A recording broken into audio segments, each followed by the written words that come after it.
Hey, sports porchers. It's your hockey Jesus with Game 59, Pittsburgh Penguins versus the Edmonton Oilers. Well, tonight, I think you've witnessed exactly what we all thought was going to happen. Just an absolute collapse.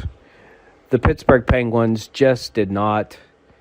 They don't have anything left, honestly. At this point, they're at the fourth game on this West Coast trip, and it just all fell apart tonight.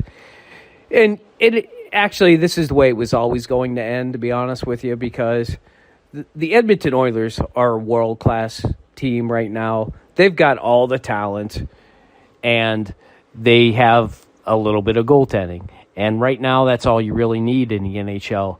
And the Pittsburgh Penguins just are decimated with injuries.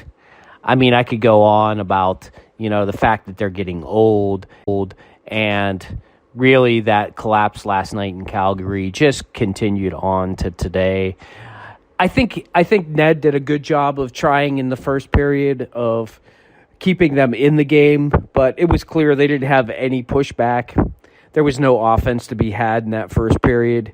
And, when you don't have any offense to counter against a really good offensive team like Edmonton, and there's just no way that you're going to be able to counter that for 60 minutes. So what does that mean moving forward for the Pittsburgh Penguins?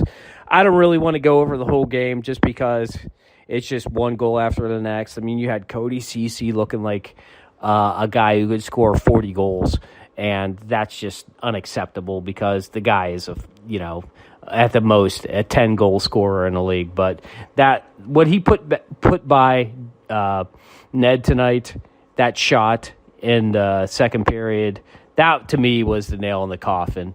Because when you have a guy like Cody Ceci who looks like he can drop down to the dot and just bury it right in the left-hand corner, right past Ned, I just don't know where you go from there. I mean, you expect that from Draisaitl. You expect that from Connor McDavid.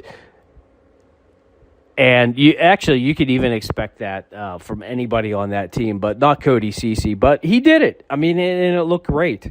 And, Gino gets a third-period goal, his first since the end of January. It's just not enough. And actually, I think the reason he did it, honestly, was because Riley Smith was on that line. They reunited that line with Riley Smith and Brax and Gino, and they really just blew up the first line. Drew O'Connor, we've seen it before earlier this season where Drew O'Connor tried to play up on that first line. He's just not that good. He's second line, third line talent. He can't play with Sid. And I love the kid. I think he's going to be really good. I think he can play in this league for a long time. He's just not first line talent. And right now, all their first line talent is sitting on the side. So there's really nothing you can do about that. You just have to weather the storm. Unfortunately for the Pens, they can't afford to weather any more storms. I look for them to be sellers this week, honestly. When it comes down to it, I think that the Pens probably should just blow it up. I talked last night a little bit about Sully. I think you just got to keep the guy around for this mini rebuild, for this retool. I think, the things that I'm hearing about Jake is that, you don't want draft picks. You want prospects. I think that's the way to do it. If you get the right prospects for the right guys, then, you just ride them out the rest of the year, see how they kind of fit in, maybe figure out if they're on a first line or a second line talent. And that's it. That's all the Penguins got. I think this year is going to be, the rest of the year is going to be kind of a experiment with some new guys. If they do sell off, if they keep the guys they have, I'm sorry, but it's just not enough to make the playoffs. The math just doesn't work out. There's just no way they can win enough games with the remaining. Look, they'd have to go on literally a 10 or 12 game win streak, and this team has only had like 4 game win streaks, 5 game point streaks in this year, and they're just not capable of doing that. Teams like Edmonton, who almost broke the record that the that the Penguins had years past. And I think that's really it. Unfortunately, I think this is the end of the season for the Pittsburgh Penguins.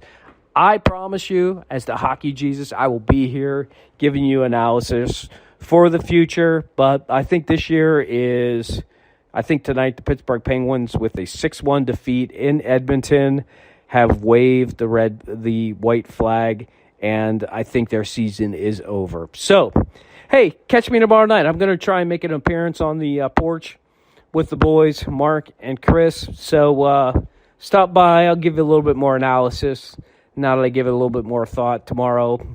And, hey, until then, Pittsburgh Penguins fans, keep the faith. And let's go Pens.